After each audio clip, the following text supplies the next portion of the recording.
प्रज्वलित हैं, मगर अगर जो तकारीर आज हमने यहाँ पर सुनी और बाहर जो सुनते हैं, अगर भारत को देवी कहने और उसके आगे सजदा करने, तो दरअसल कौम परस्ती को, वतन से मोहब्बत को मजहब में तब्दील कर रहे, और फिर यहाँ पर बोल रहे कि अगर भारत में रहना है तो वंदे मातरम गाना पड़ेगा। भाई ये तो संविधान के खिलाफ है, सुप्रीम कोर्ट के जजमेंट के खिलाफ है। अगर वंदे मातरम मैडम कौमियत का मियार है तो फिर सवाल ये है कि हसरत मोहानी की कौमियत क्या थी जिसने इनकलाब जिंदाबाद का नारा दिया? अगर यूसुफ मेहरली ने quit India Simon go back का नारा दिया तो उसकी कौमियत क्या थी? अगर हैदराबाद से मौलवी अलाउद्दीन जो मक्का मस्जिद का पहला मुजरिम है काला पानी में, और तूरेबाज खान जो मारकर लाश को लटका दिया गया था हैदराबाद में 8 दिन तक, उसकी कौमियत क्या थी? अगर इनायतुल्लाह काफी जो जिहाद का फतवा अंग्रेजों के खिलाफ दिया मुरादाबाद में, जब उनको 2 दिन में फांसी की सजा दी गई, और जब फांसी की सजा के वो जा रहे हैं तो इनायतुल्लाह मौलाना काफी की जबान पर क्या था? वो रसूलुल्लाह हमारे प्रॉफिट की नात पढ़ रहे थे। क्या पढ़ रहे थे? कोई गुल बाकी रहेगा ना चमन रह जाएगा, पर रसूलुल्लाह का दीन हसन रह जाएगा। तो उनकी कौमियत क्या थी? और मुल्क से मोहब्बत है और रहेगी हमेशा, क्योंकि ये अजीम कुर्बानियां यहाँ पर शामिल है जिन्होंने जंग आज़ादी में हिस्सा नहीं लिया। आज अगर वो वतन की मोहब्बत का दर्ज देंगे तो बड़ा गलत होगा। मैडम, मैं आपके सामने एक चीज पढ़ूंगा। 1937 रविंद्रनाथ टैगोर ने लेटर लिखा सुभाष चंद्र बोस को। मैं सिर्फ, किसी ने नहीं पढ़ा ये।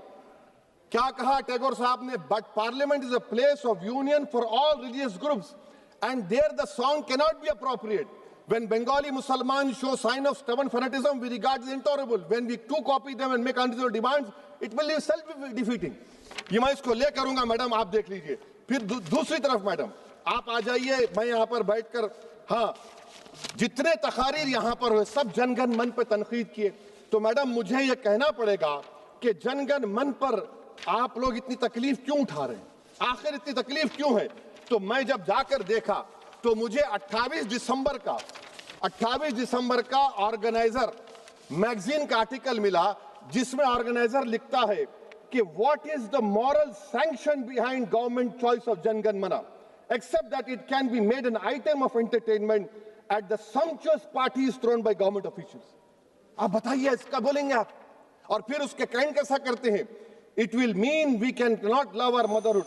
Madam please, it will mean that Vande Mataram is buried alive with the word Jangan Mana on the tombstone, for the tomb will also be of Jangan Mana of the will of the people. Hindu कौम परस्ताना को अख्तियार करेंगे।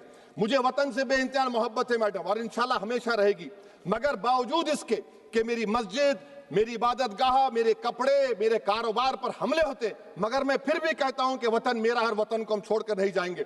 मगर हुब्बुल वतनी का क्या मुतालबा है? हुब्बुल वतनी ये कहता है कि वतन से मोहब्बत है तो जुल्म को खत्म करो, गरीबी को खत्म करो, बेरोजगारी को खत्म करो, जबर का खात्मा करो, अमन का गहवारा बनाओ, पाकिस्तान की दहशतगर्दी को खत्म करो, एक्सप्लॉयटेशन को रोको, शरारत को रोको, मुल्क के खिलाफ की जाने वाली साजिश खत्म करो। मैडम, भारत एक चमन है जहां पर हर फूल को खिलना चाहिए, और अगर कोई इस फूल के, अगर पूरे फूल खिलेंगे तो उसकी खुशबू से ये वतन मुअत्तर होगा, मगर अगर इस चमन का माली ये कहेगा कि एक ही फूल खिलेगा, तो मैं जिम्मेदारी के साथ कह रहा हूं, अगर एक ही फूल खिलेगा तो वो सहरा बन जाएगा, और माली नहीं रहेगा, वो जल्लाद कहलाएगा। तो इसीलिए मैडम, तो हम उम्मीद करते कि इस रूह को आप समझेंगे। अगर आप सिर्फ अपनी आइडियोलॉजी को लेकर चलेंगे तो आप जिसको लिटरेरी जायंट बता रहे, ये नहीं है। बहुत बहुत शुक्रिया मैडम।